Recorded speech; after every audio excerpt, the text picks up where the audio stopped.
Oh, how are you? Good to have your company. My name is Simon Smart. You're listening to Life and Faith from the Centre for Public Christianity, and I'm here with Justine Toe. Hi, Justine. Hey, Simon. How's it going? Good, thanks. Now, November the 25th each year is the UN's International Day for Eliminating Violence Against Women. According to the World Health Organization, and this is a staggering statistic, at least 1 out of every 3 women around the world has been or will be beaten, coerced into sex, or otherwise abused in her lifetime. This is something that was brought home to us recently when we heard that terrible story of the 14-year-old girl Malala Yousafzai, who was shot by the Taliban in Pakistan because she refused to stop campaigning for women's rights to an education. So we thought we'd spend this Life and Faith talking about the issue of gender-based violence, suffering violence because you're a woman, and what efforts are made to combat that. So Justine got in touch with Michelle Lokot, who is the World Vision's gender advisor. She's based in Melbourne, so we spoke to her via telephone. When it comes to violence against women in the developing world, we know that there are issues like domestic violence, sex trafficking, female genital mutilation. But are these just the more visible issues? You know, what else does that definition of violence include? Violence against women and girls is really anything that is physical, sexual, or psychological violence. So physical violence we know is hitting, pushing, punching, slapping, that sort of thing. Sexual can be rape or harassment, and psychological is often excluded, but it's about intimidation, coercion, and as well as using words. What about things like child marriage, lack of rights and access to education? Does that also make it into that definition of violence? Yeah, child marriage definitely. Often there's an age disparity between girls that get married and the men that they marry, and so there are lots of power dynamics there, and often the girl is forced to have sex before she's ready within that relationship. And so where that forced nature exists, it's a form of violence. Right, okay. And can you let us know what kinds of factors contribute to violence being perpetrated against women? You know, like, for example, why are girls given in marriage when they are really young, for example? Yeah, sure. Well, a lot of it is about unequal power relationships between men and women. So often in certain societies or cultures, there might be attitudes that place women in an inferior position or say that the role of the woman is just solely reproductive. So, for example, for child marriage, the role of the girl is just to get married and have as many children as she can. And so in that way, she doesn't really have value as a person. And so she's treated as someone who's inferior. And the men are powerful, the women are perceived as weak. And so that can perpetuate violence. And is it also the case that, it must also be the case that poverty, when you add that to this situation, it's a toxic combination, right? Because it just reinforces women's, reproductive ability. And why would you invest in a girl's future if all she's going to do is have babies? Is that right as well? Yeah, that's right. It reinforces the vulnerability. But we know that violence is also a reality in countries like Australia. And worldwide, the violence rate is that 1 in 3 women in the world experience physical or sexual abuse during their life, and 1 in 5 will be a victim of attempted rape or will be raped. So that's a worldwide statistic, but it can be more prevalent in developing countries. Yeah, you make a really good point. I mean, we tend to talk about it as if it's a problem that other people suffer, but it's something that affects all of us, absolutely. Now, Goal 3 of the Millennium Development Goals promotes gender equality and the empowerment of women. Can you let us know what's already being done to promote women's empowerment? Yeah, sure. So one thing that's already been done is promoting education for girls. So quite a number of studies have been done that show that girls who have education are more likely to have fewer children, more likely to earn better incomes, more likely to remove themselves from violent situations and to know about their rights and where to seek help. Is it true to say that the more you delve into this issue and the more you try and fight, entrenched attitudes that don't favour women, is it really complex? I mean, how do you actually get change happening from the ground up? It's a huge thing to change people's behaviours and attitudes that have been entrenched for years or decades or even centuries. one thing that we try to do in our programs is to challenge gender stereotypes. So this idea of women as subordinate and male as powerful, and that takes time. Often it helps, like what World Vision is doing is working with faith leaders, pastors and churches. We do work with governments, trying to change some of the laws on female genital mutilation, on domestic violence, on rape.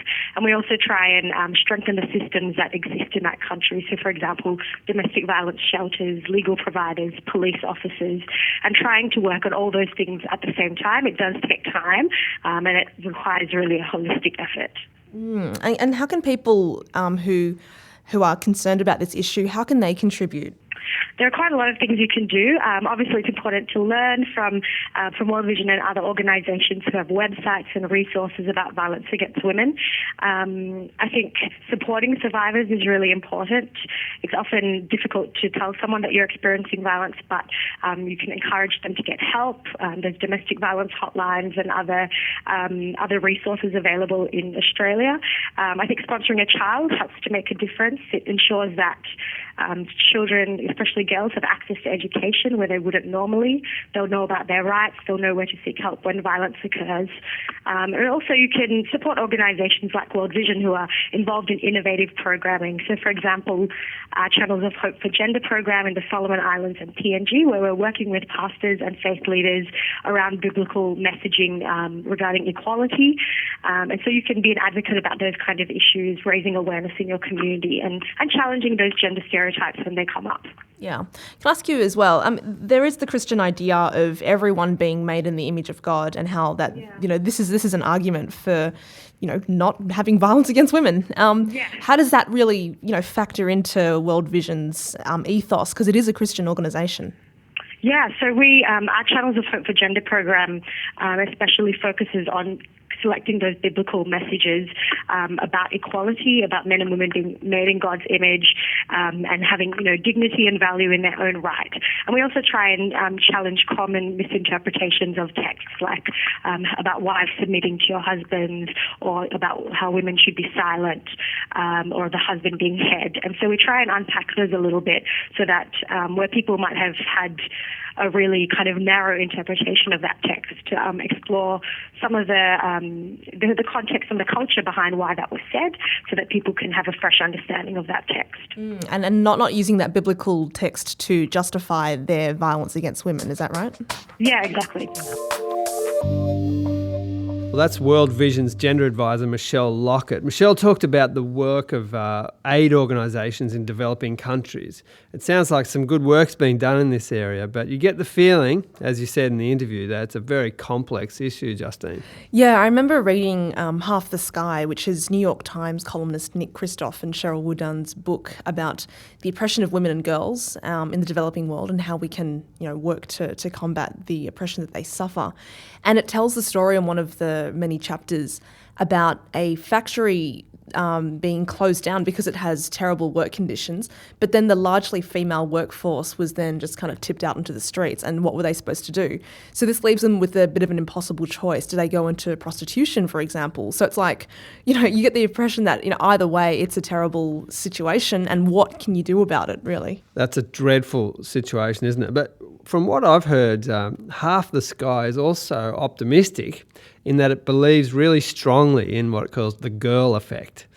Tell us more about this idea, Justine, because it offers some hope in what's a truly awful situation. This term, the girl effect, has been, I think it's doing the rounds of the development community in the last couple of years. It's this idea that if you help a girl or a woman out of poverty and give her an education or a way to support herself, she actually feeds those benefits back into her family and her local community. And that actually helps to break the cycle of poverty that can kind of just be going over and over again throughout the generations. So in some ways, it's like a ripple effect. When you invest in her, you're not just helping her, but you're investing in everyone that's connected with her. And it's also been shown that women in situations of poverty give up to like 90% of their income back to their family, well, it's been seen that men on the whole tend to give, let's say, 30 to 40%. So make of that what you will. That doesn't seem to put men in a very good light, Justine. I agree, but rather than simply seeing it as reflecting badly on men, maybe we could say that it shows how women can uniquely contribute to alleviating poverty. Now, please don't hear me say that it's up to the girl to kind of get her family out of poverty. I don't want to give them an added extra burden of doing that. But maybe the girl effect just recognises the power and the potential of women's agency and resourcefulness, even in the most desperate of circumstances. Now, let's come back to that in a moment after we listen to what Tim Costello, also from World Vision, had to say when he recently visited the CPX studio. John Dixon asked Tim Costello what distinguishes a Christian aid organisation from secular organisations and whether that has a bearing on what we're talking about. But what is particularly Christian about World Vision when there are plenty of other secular organisations that are doing the same thing? So obviously you don't need a Christian framework to do what you do. Yeah, look, other secular agencies do great work, but development isn't just about efficiency. It's not just about saying, we have the answer called money, you have the problem called poverty, we'll shift some money towards your way and you won't have a problem. Development's actually about mystery and relationship and transformation, because poverty is often encast in the prison of not really believing that I am significant, I am loved by God in a Christian sense. So World Vision believes that sin, if I can use that word, isn't just not having the freedom to know God and worship God, it's not having clean water and education. It's anything that cripples the image of God in a child who's poor in their family. That salvation isn't just a personal relationship with God and freedom to worship. Salvation is everything that restores the crippled image of God. It's clean water, it's education. And the good news that you are made in the image of God. Now in that transformation, it's more than just transactional. We'll ship some money your way and off you go, you'll be fine. Tell me about this image of God concept. You hear it a lot in Christian speech.